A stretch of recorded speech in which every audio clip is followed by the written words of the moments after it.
Good evening, everybody. Baxter Cribbs here with you once again, Facebook Live this evening. I want to welcome you all back.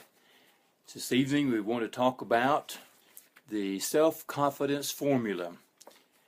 Second time I've been on here today. I believe the first time was earlier on after I just finished working out, was kind of happy about some new improvements, more repetitions, shall we say, in my workout of becoming more healthy.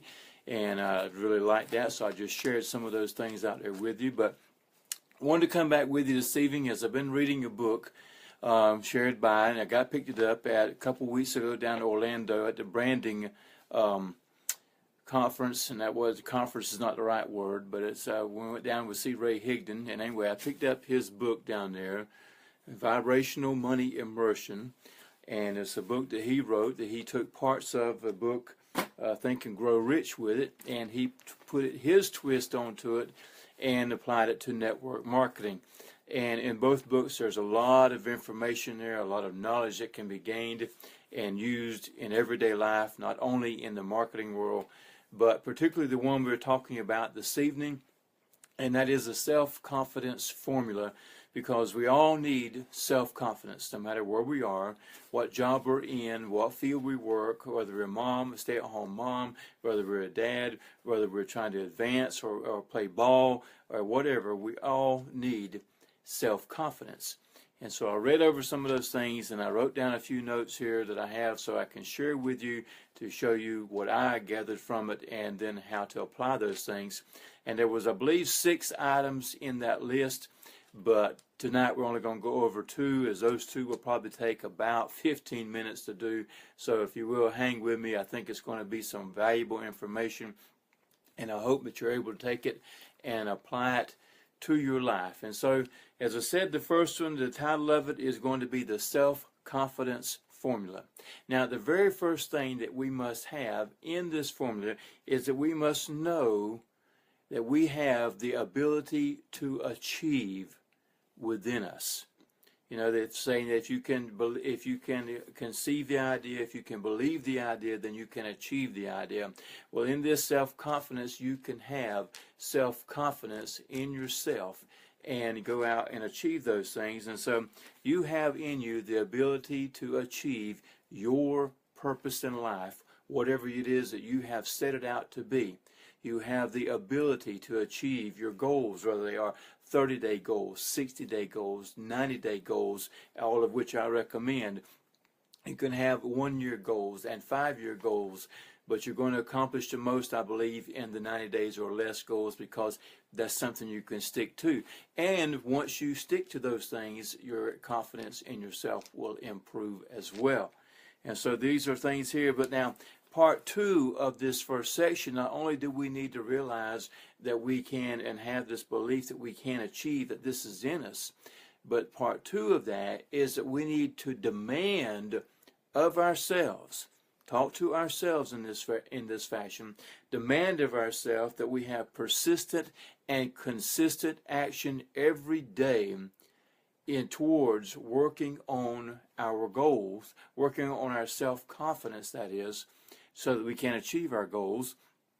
And sometimes, and some of you might be asking then, well, how do I work on my goals, or what is the daily work on that self-confidence? And, you know, I really can't answer that for you, because everybody is different. Everybody is at a different stage. But here's what I can say that you can do. I give you a formula, another formula, to figure out what to apply, how to apply. And that is, and this came from a gentleman, and I'm not sure of the name. I tried to find it before I actually came on and could not.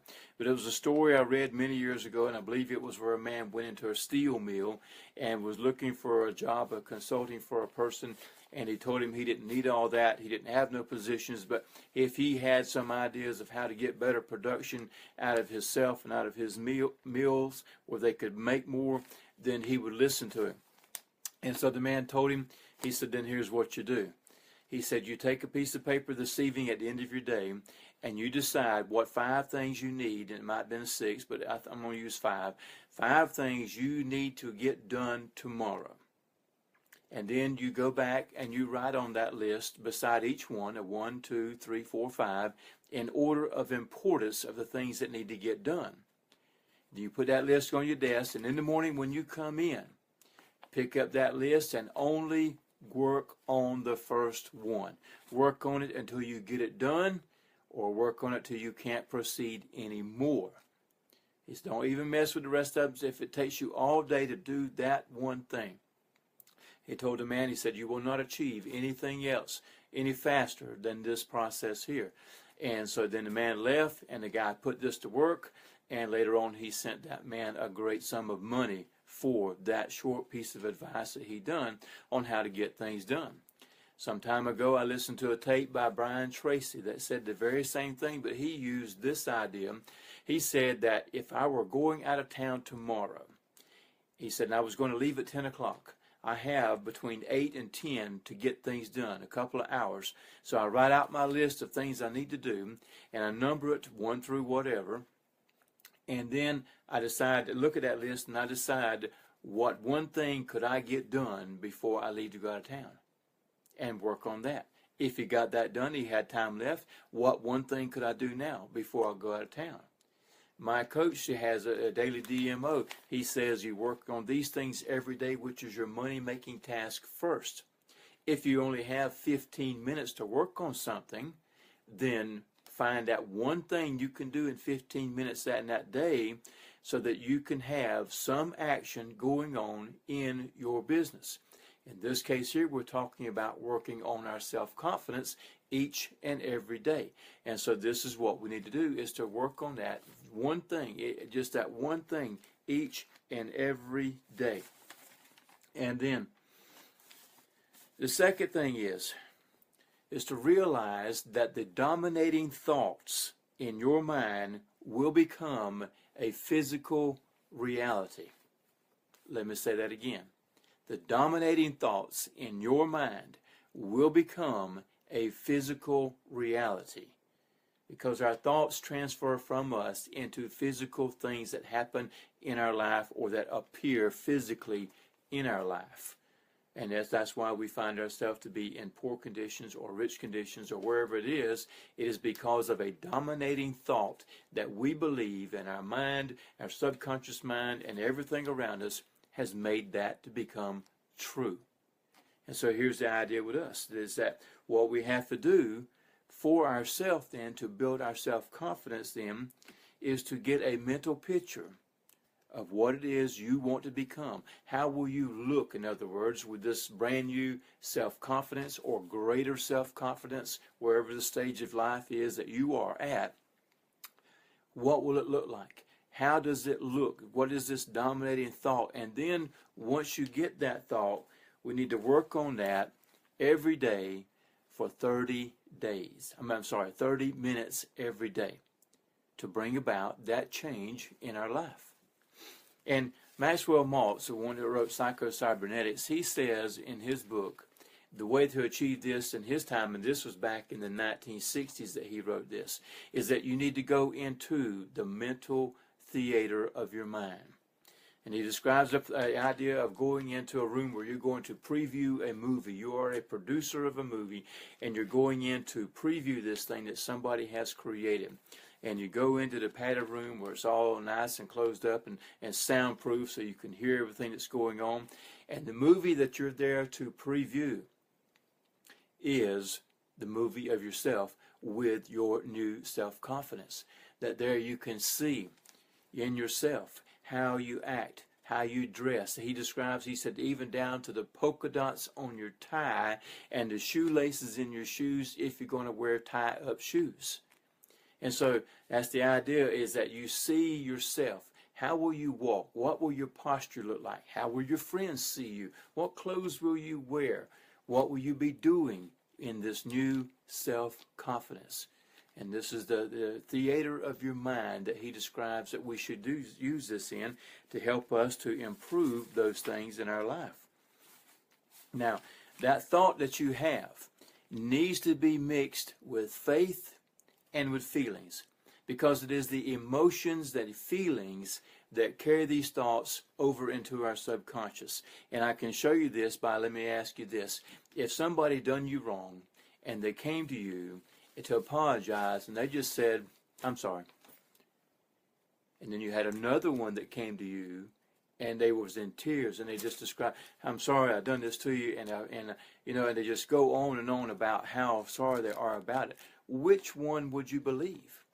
Well, it's going to be the one with the emotions that's being sharing. And so when you're talking to yourself, this dominating thought needs to be mixed with faith and emotion so that you believe what you're telling yourself. And it goes into the subconscious world, and your mind and everything around you begins to make this happen in your life so that you become the strong, self-confident person that you know that you are.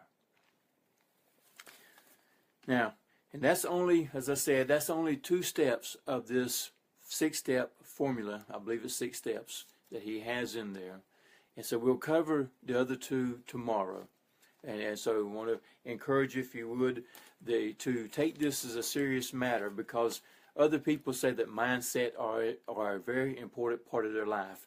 A copywriter named Nick Osborne, he says that in your business growth, you have to have your business growth and you have your personal growth. And they have to grow together to be able to accomplish the things that make it work. If your personal growth does not match your business growth, the business is soon going to fail. I listened to a high-performance strategy coach today, J.T. DeBolt. He believes that you should have mindset at 60% and business at 40% growth. And he says because whatever you do with your personal growth, you can transfer to your business. You cannot transfer your business to your personal growth. And so it's very important that we get this in. A lot of people just want to give me the how-tos and let me move ahead. And you need the personal growth, the mindset to go with it so that you're able to hang on to your success when you get it because you are ready for it and you can handle it. And so it's very important to have this in your life, my friends. So that's it for this evening. I do, if you found value in this, I appreciate it if you would share it with other people who might also need to improve their self-confidence. And if you like this or have comments, please leave them below so that we can look at and I could communicate back with you and engage with you on this very, very important matter in our life. Thank you, my friends, and we will see you tomorrow for the next 2. Thank you.